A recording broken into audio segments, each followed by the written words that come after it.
Hello viewers, আসসালামু আলাইকুম। কেমন আছেন সবাই? আশা করি ভালো আছেন। তো আজকে আমি চলে আসলাম ঢাকা বনানী গোরস্থানে। তো এখানে আসার একটাই কারণ, এখানে হচ্ছে বাংলাদেশের চলচ্চিত্র কিংবদন্তি অভিনেতা নায়ক রাজ রাজ্জাকের কবর। তো আমি আজকে তার কবর দেখার জন্যই বনানী কবরস্থানে উপস্থিত। তো দেখি তার কবরস্থান কোথায় কি আছে।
নায়ক রাজ রাজ্জাকের কবরের সামনে। তো এই হচ্ছে তার কবর। আমি আপনাদের দেখাই, একটু পিছিয়ে ব্যাক ক্যামেরা দিয়ে আমি আপনাদের তার কবরের পুরো ভিউটা দেখাচ্ছি। তো আমরা দেখি নায়ক রাজ রাজ্জাকের।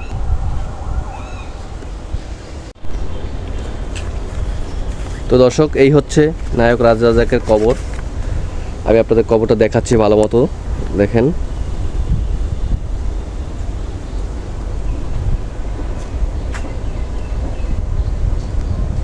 এই যে তার পুরো নাম হচ্ছে আলহাজ আব্দুর রাজ্জাক, পিতা মরহুম আকবর হোসেন। তার জন্ম হচ্ছে 1942 সালে, মৃত্যু 2017 সালে।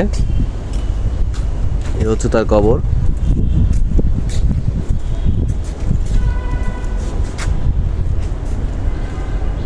তার কবরটা বেশ ভালোই পাকাপোক্ত করা, টাইস টিস করা, সুন্দর অবস্থায় আছে।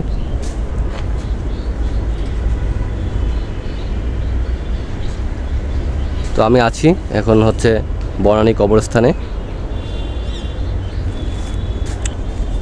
নায়ক রাজ রাজ্জাক ছিল বাংলাদেশের একজন অত্যন্ত কিংবদন্তি বড় অভিনেতা। দর্শক, নায়ক রাজ রাজ্জাক ছিল বাংলাদেশের অত্যন্ত কিংবদন্তি একজন অভিনেতা। তিনি বাংলা চলচ্চিত্রের সোনালী যুগের অবিসংবাদিত সম্রাট ও ঢাকাই সিনেমার জন্য এক গুরুত্বপূর্ণ নায়ক হিসেবে বিবেচিত হয়। তিনি তার অসাধারণ প্রতিভা ও ব্যক্তিত্বের জন্য বাংলা চলচ্চিত্রে খুবই গুরুত্বপূর্ণ একজন নায়ক হিসেবে প্রতিষ্ঠিত হন। বাংলা চলচ্চিত্রে যাকে সর্বকালের সর্বশ্রেষ্ঠ নায়ক হিসেবে গণ্য করা হয়। তার জন্ম হচ্ছে 1942 সাল 23 জানুয়ারি পশ্চিমবঙ্গের কলকাতায় দক্ষিণ কলকাতা টালিগঞ্জের ডাকতলা নামক স্থানে তার জন্মগ্রহণ হয়। তার পিতা মরহুম আকবর হোসেন, মাতা লুৎফুন্নেছা। 4 ভাই ও 3 বোনের ভিতরে তিনি সবার ছোট ছিলেন।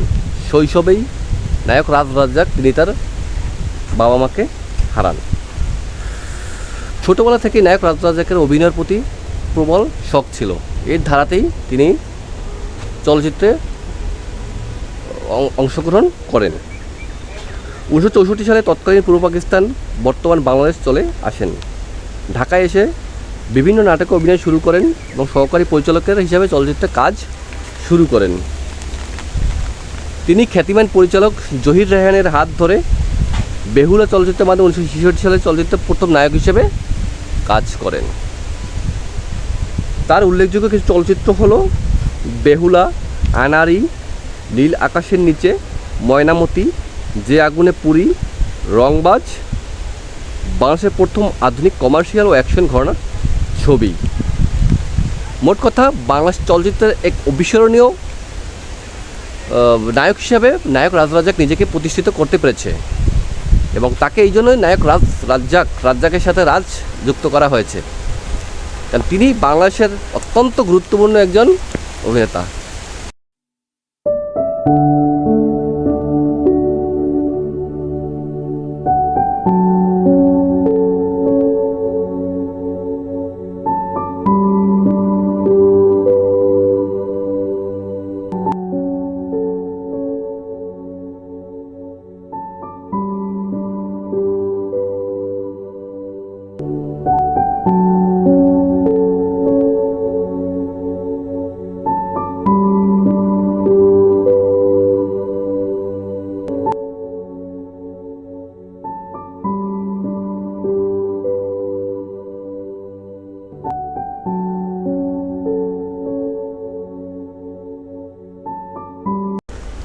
তো দর্শক, আমি আজকে ছিলাম নায়ক রাজ রাজ্জাকের কবরের সামনে। বাংলা চলচ্চিত্র অভিনেতা, তিনি সর্বজন শ্রদ্ধেয় আমাদের বাংলা চলচ্চিত্রের একজন গুণী অভিনেতা। আমি আজকে তারই কবরের সামনেই উপস্থিত আছি, বনানী কবরস্থানে। তো আজকে যে ভিডিওটা দিলাম, এই ভিডিওটা আপনাদের যদি ভালো লেগে থাকে আপনারা আমাকে সাপোর্ট করবেন, সঙ্গে থাকবেন এবং লাইক কমেন্ট দিয়ে আমার পাশে থাকবেন। ঠিক আছে দর্শক, আসসালামু আলাইকুম।